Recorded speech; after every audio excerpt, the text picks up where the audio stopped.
말씀은 로마서 11장 31절에서 32절입니다. 이와 같이 이 사람들이 순종하지 아니하니 이는 너희에게 베푸시는 긍휼로 이제 그들도 긍휼을 얻게 하려 하심이라. 하나님이 모든 사람을 순종하지 아니하는 가운데 가두어 두심은 모든 사람에게 긍휼을 베풀려 하심이로다. 긍휼을 얻으라 라는 제목으로 말씀이 주는 교훈 함께 나누겠습니다. 사도 바울은 로마의 그리스도인 공동체에게 편지를 쓰면서 그들의 구원을 명쾌하게 설명하고 있습니다. 특별히 아브라함의 자손이요 율법을 전해받은 유대인들의 구원에 대한 근본적인 질문은 너무나도 자연스럽게 대두되었습니다. 저들은 언약의 자손들인데 하나님께서 그들을 택하셨으면 우리가 다 아는 바인데 그들의 결국은 어떻게 되느냐 하는 질문입니다. 바울은 유대인이었습니다. 그런데 지금 로마 교회에 속한 사람들의 다수는 이방인이었습니다.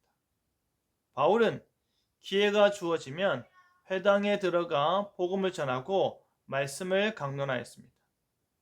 바울은 자신을 핍박하고 고발하는 유대인들을 외면한다거나 복음 전파를 게을리한다거나 하지 않았습니다.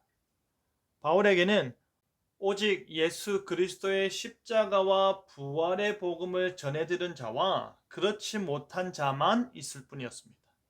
그런데 실제 그리스도인 공동체 가운데 유대인들을 향한 고정된 관념은 바로 그들이 혈통적으로 아브라함의 자손이었다라는 것입니다. 하나님께서 그의 자손과 더불어 약속을 주신 당사자라는 말입니다. 하지만 복음의 관점에서 볼 때에 가장 강력한 적이 바로 유대인이라 할 수도 있습니다. 그들은 여전히 오실 메시아를 기다리고 있기 때문입니다. 나사렛 출신 예수는 오실 메시아가 아니라 자칭 유대인의 왕에 불과하기 때문입니다. 그런 그들은 하나님의 구원에서 어떻게 될까 하는 근본적인 질문을 지금 바울이 다루고 있는 것입니다. 바울은 이방인들이 먼저 복음을 듣고 참된 구원을 얻었다 하더라도 유대인들이 뒤늦게 복음을 듣고 믿음에 이르기까지 자비를 베푸신다는 것입니다. 특별히 유대인들이 회칠한 무덤이요 화에 맞은 양심이 되어 복음을 거부한다 하더라도 하나님께서는 그들을 통해 이방인을 구원하고자 하는 도구로 사용하실 것입니다. 그때까지 긍휼을 베푸시는 것입니다. 하나님께서는 유대인뿐 아니라 모든 사람들이 순종하지 아니하는 가운데 그대로 지켜보고 계심은 그들에게 긍휼을 베푸심으로 인해 그들이 결국 그리스도 안으로 인도함 받게 하기 위해서입니다. 유대인을 버린 것이 아닙니다. 이방인만 선택하신 것이 아닙니다. 여전히 유대인과 이방인들에게 긍휼을 베푸시며 오래 참으시는 것입니다. 하나님의 때에 그들이 복음을 믿음으로 말미암아 참된 구원으로 나아오게끔 긍휼의 긍휼을 자비의 자비를 더하여 베푸시고 계시는 것입니다. 그래서 그들이 결국 구원을 받게 되면 하나님의 긍휼하심에 놓여 있음을 알게 하는 것입니다. 그들이 결국 하나님 나라의 언약 백성으로서 참으로 거듭나게 됨은 하나님의 은혜 위에 그 모든 일이 이루어짐을 알게 하는 것입니다. 그러니 사도 바울은 하나님의 그 깊으신 마음에 감탄하는 것입니다. 그 지혜와 지식의 풍성함을 다 헤아리지 못하고 입이 떡 벌어지는 것에 놀라는 것입니다. 누가 주의 마음을 알겠느냐? 누가 그의 모사가 되겠느냐?